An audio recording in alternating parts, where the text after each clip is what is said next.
बहुत पुराने समय की बात है, जब दुनिया आज की तरह तेज और चमकदार नहीं थी। एक शांत और छोटा सा गांव था, जहां लोग सादगी से अपनी जिंदगी गुजारते थे। उसी गांव में एक गरीब लेकिन नेक दिल नौजवान रहता था। उसका नाम था यूसुफ। यूसुफ का परिवार अमीर नहीं था, लेकिन उसकी सबसे बड़ी दौलत उसका मजबूत ईमान था। हर सुबह सूरज निकलने से पहले वह अपनी बकरियों को लेकर पहाड़ों की तरफ निकल जाता। रास्ते में चलते हुए उसकी जुबान पर हमेशा अल्लाह का जिक्र होता। चाहे उसके पास खाने के लिए सिर्फ सूखी रोटी ही क्यों ना हो, वह हमेशा शुक्र अदा करता। गांव के कुछ लोग उसकी सादगी का मजाक भी उड़ाते थे। वे कहते, सिर्फ भरोसे से पेट नहीं भरता। लेकिन यूसुफ मुस्कुराकर चुप हो जाता। उसे यकीन था कि जो अल्लाह पर भरोसा करता है, उसे कभी कमी नहीं होती। एक दिन जब वह पहाड़ियों में अपनी बकरियों को चरा रहा था, अचानक मौसम बदल गया। आसमान पर काले बादल छा गए, तेज हवाएं चलने लगीं और कुछ ही देर में जोरदार बारिश शुरू हो गई। हालात इतने खराब हो गए कि खड़े रहना मुश्किल हो गया। यूसुफ ने फौरन अपनी बकरियों को इकट्ठा किया और पास ही एक छोटी सी गुफा में ले गया। गुफा बहुत बड़ी नहीं थी, लेकिन इतनी थी कि वह और उसकी बकरियां उसमें सुरक्षित रह सकें। बारिश पूरी रात जारी रही। यूसुफ ने उस वक्त भी शिकायत नहीं की। उसने आसमान की तरफ देखा और कहा, ऐ मेरे रब, तूने वक्त पर पनाह दे दी। मैं तेरा शुक्रगुजार हूं। सुबह जब बारिश रुकी और यूसुफ बाहर निकला, तो उसने देखा कि पूरा इलाका बदल चुका था। छोटे छोटे रास्ते पानी से भर गए थे, मिट्टी दलदल बन चुकी थी और गांव का रास्ता लगभग बंद हो चुका था। अब यूसुफ एक मुश्किल में फंस चुका था। उसके पास खाने का सामान बहुत कम बचा था, बस थोड़ी सी रोटी और कुछ सूखे मेवे। लेकिन फिर भी उसके चेहरे पर घबराहट नहीं थी।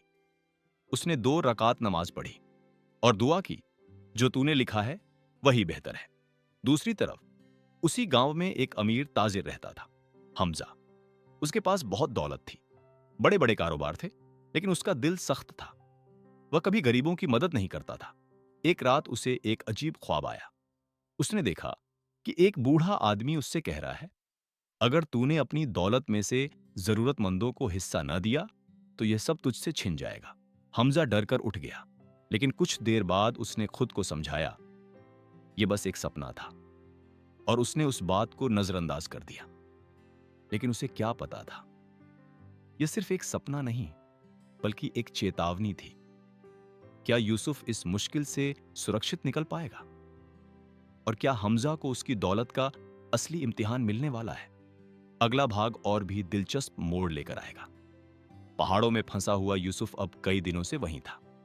रास्ते अब भी पूरी तरह साफ नहीं हुए थे। उसका खाना लगभग खत्म हो चुका था, लेकिन उसका भरोसा अब भी पहले जैसा मजबूत था। हर नमाज के बाद वह दुआ करता, ए अल्लाह, मुझे रास्ता दिखा। एक दिन जब वह अपनी बकरियों को लेकर आगे बढ़ा, तो उसे एक पेड़ नजर आया जिस पर मीठे फल लगे हुए थे। पास ही एक साफ पानी का छोटा सा चश्मा भी बह रहा था। यूसुफ की आंखों में खुशी आ गई। उसने कहा, यह तेरी रहमत है या अल्लाह। उधर गांव में हमजा की हालत बिगड़नी शुरू हो चुकी थी। उसका एक बड़ा काफिला, जो कीमती सामान लेकर दूसरे शहर जा रहा था, रास्ते में डाकुओं का शिकार हो गया। सारा माल लूट लिया गया और उसके नौकर घायल हो गए। जब यह खबर हमजा तक पहुंची, तो उसके पैरों तले जमीन खिसक गई। उसने बहुत कोशिश की, लोगों से मदद मांगी, लेकिन कोई फायदा नहीं हुआ।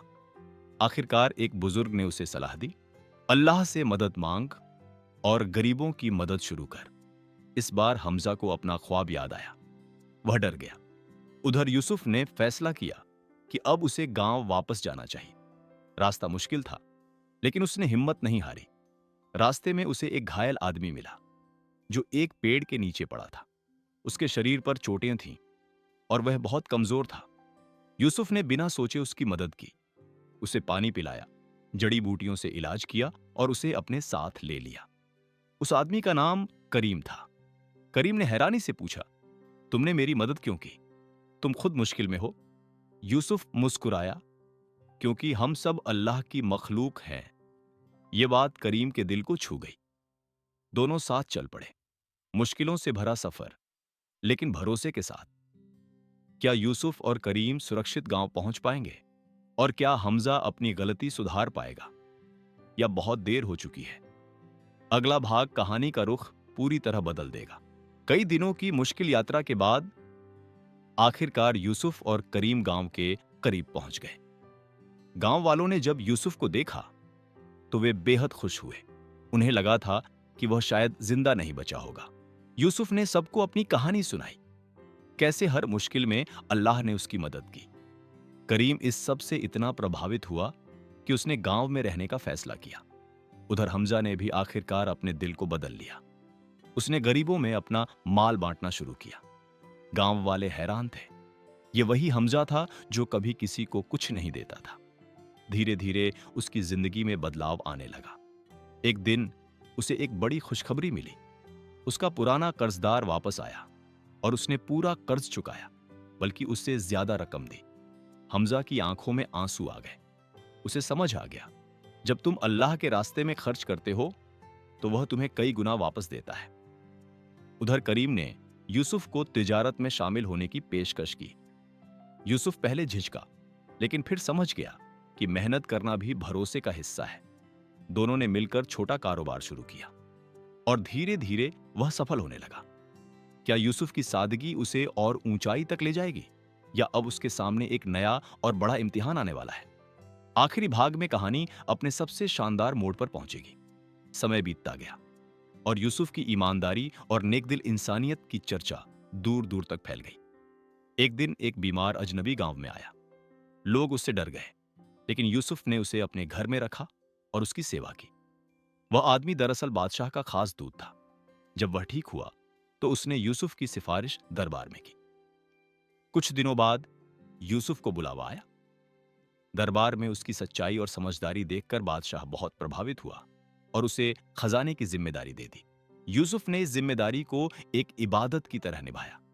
उसने गरीबों, यतीमों और जरूरतमंदों के लिए खास इंतजाम किए। उसकी वजह से पूरा मुल्क खुशहाल हो गया। हमजा ने एक मदरसा बनवाया।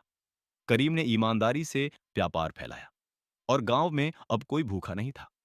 सालों बाद जब यूसुफ बूढ़ा हो गया, उसके पोते ने पूछा, दादा जान, आपकी सबसे बड़ी कामयाबी क्या है? यूसुफ मुस्कुराया और बोला, मैंने हर हाल में अल्लाह पर भरोसा रखा और यही उसकी असली जीत थी। क्या आज के दौर में भी ऐसा भरोसा मुमकिन है? और अगर हम यूसुफ की तरह जीने लगे तो क्या हमारी जिंदगी भी बदल सकती है? सोचिए, क्योंकि असली कहानी अब आपकी शुरू होती है।